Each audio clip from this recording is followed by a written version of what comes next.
Hey guys, this is टेकवर्ट और आज मेरे पास है 10,000 रुपये में सबसे best smartphone. Guys, this is Motorola G8 power light. 10,000 रुपये में ये फ़ोन मेरे को काफ़ी ज़्यादा सही लगा। अब मैं बताता हूँ क्यों, बट पहले इसकी अनबॉक्सिंग कर लेते हैं। ये इस फ़ोन का बॉक्स इसके फ्रंट में आप देख सकते हो मोटोरोला G8 पावर लाइट और बैक में लिखा हुआ है मैसिव 5000 mAh की battery, 16.51 max vision display, 4 GB RAM, 64 GB storage. और ये फ़ोन 2 कलर वेरिएंट में आता है, डार्क ब्लू और लाइट ब्लू। हमारे पास इसका लाइट ब्लू वेरिएंट है। तो चलो फटाफट से बॉक्स को अनबॉक्स करते हैं।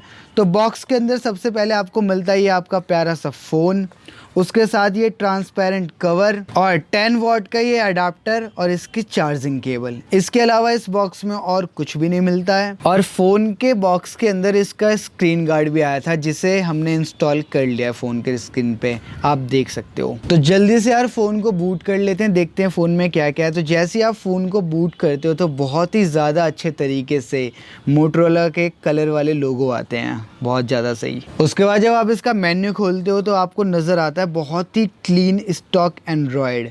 रियलमी, रेडमी जैसे इसमें एक भी फालतू ऐप नहीं है, आप देख सकते हो।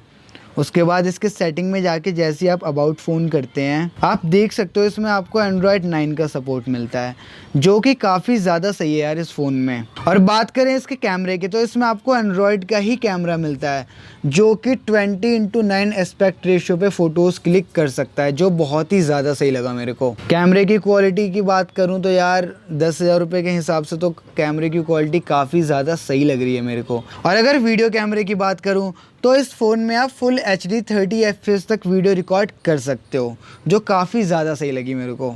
तो गाइस, ये है मोटोरोला पावर G8 लाइट। इसके बैक में आप देख सकते हो कि इसका जो कलर है वो ग्रेडियंट कलर है, जो नीचे से लाइट ब्लू और ऊपर से डार्क ब्लू है।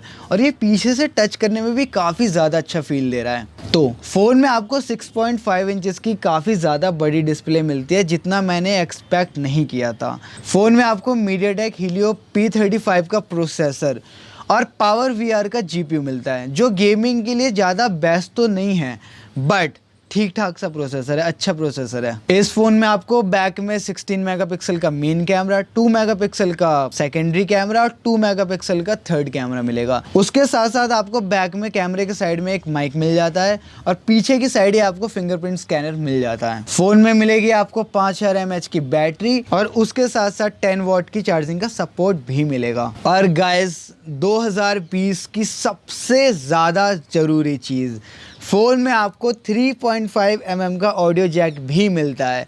तो आपको एक्स्ट्रा पैसा खर्च करके 2 या 3 हज़ार रुपये की ब्लूटूथ एयर प्लग लेने की कोई ज़रूरत नहीं है। हालांकि डब्बे के अंदर एयर प्लग नहीं आता, वो आपको ख़रीदना पड़ेगा। तो बात करूँ मैं इस फ़ोन के पूरे ओवरव्यू की, मेरे को ये फ़ोन यार 10,000 रुपये में काफ़ी ज़्यादा बेस्ट लगा और मैं आपको स्ट्रांगली रिकमेंड करता हूँ कि यार 10,000 रुपये में आपको इससे ज़्यादा सही फ़ोन नहीं मिलेगा। क्यों? क्योंकि यार 10,000 रुपये में आपको 4 GB रैम, 64 GB स्टोरेज मिलती है, 6.5 इंचज़ की डिस्प्ले मिलती है, 5000 mAh की बैटरी मिलती है और 3 कैमरे मिलते हैं इसमें आपको। बात करूं मैं गेमिंग की, तो इसमें आप PUBG जैसे एक्सट्रीम गेम तो नहीं खेल सकते, पर हाँ PUBG मोबाइल लाइट इसमें बहुत ही ज़्यादा अच्छे से आप खेल सकते हो। इसकी डिस्प्ले क्वालिटी काफ़ी ज़्यादा सही है, आप इसमें HD वीडियो बहुत अच्छे से एंजॉय कर पाओगे। तो गाइस, ये था इसका अंदर से कंप्लीट ओवरव्यू। बात करते हैं बाहर इसके क्या क्या है।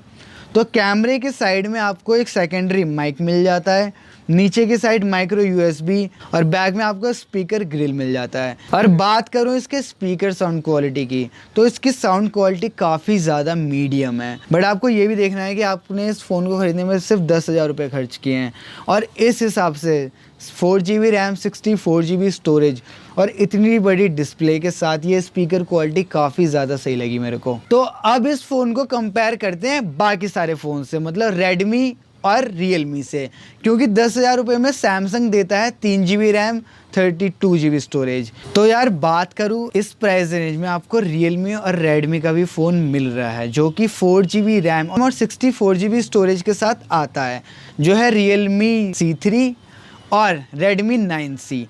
बट मैं आपको सजेस्ट नहीं करूँगा कि आप Realme या फिर Redmi ख़रीदो, क्योंकि आपको इस फ़ोन में क्लीन स्टॉक एंड्रॉयड गूगल की तरफ से मिलता है। इसका मतलब ये है कि सिक्योरिटी इस फ़ोन में काफ़ी ज़्यादा सही होने वाली है। ऐसा नहीं है कि रियलमी या रेडमी की तरह आपको इसमें एक्स्ट्रा ऐड देखने को मिले। और अब बात करते हैं मोटरोला के ही दूसरे के फ़ोन की, जिसका नाम है मोटरोला E6X। ये फ़ोन भी आपको 4GB रैम और 64GB स्टोरेज के साथ मिलता है, बट इसके अंदर आपको 3000 mAh की बैटरी मिलती है।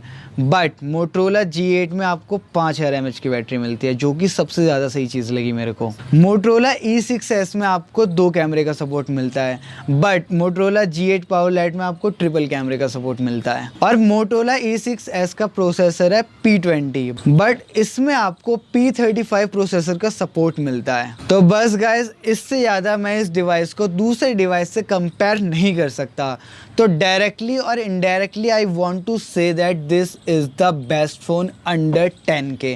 10,000 रुपये में आपको इससे ज़्यादा सही फ़ोन नहीं मिलने वाला। तो गाइस, ये था मोटोरोला पावर 8 का कंप्लीट ओवरव्यू मेरी तरफ से। आप मेरे को कमेंट करके बताओ कि ये फ़ोन आपको कैसा लगा। क्या ये फ़ोन आपको अच्छा लगा या फिर अच्छा नहीं लगा। मेरे को यार इस प्राइस रेंज में ये फ़ोन काफ़ी ज़्यादा सही लगा। और आप अपने थॉट दूसरे फ़ोन से कंपेयर करके मेरे को कमेंट्स में बता सकते हो। बाकी बस यार, मेरी वीडियो को लाइक कर देना, और अगर वीडियो अच्छी ना लगी हो तो वीडियो को डिसलाइक कर देना, मैं बुरा नहीं मानूंगा। और ये वीडियो अपने उन दोस्तों के साथ शेयर करो जो कंफ्यूज हैं कि यार 10,000 रुपये में उन्हें कौन सा फ़ोन लेना चाहिए। मैं आपके लिए ऐसी कमाल की वीडियोज़ लाता रहूँगा। तब तक के लिए टेक केयर, बाय बाय।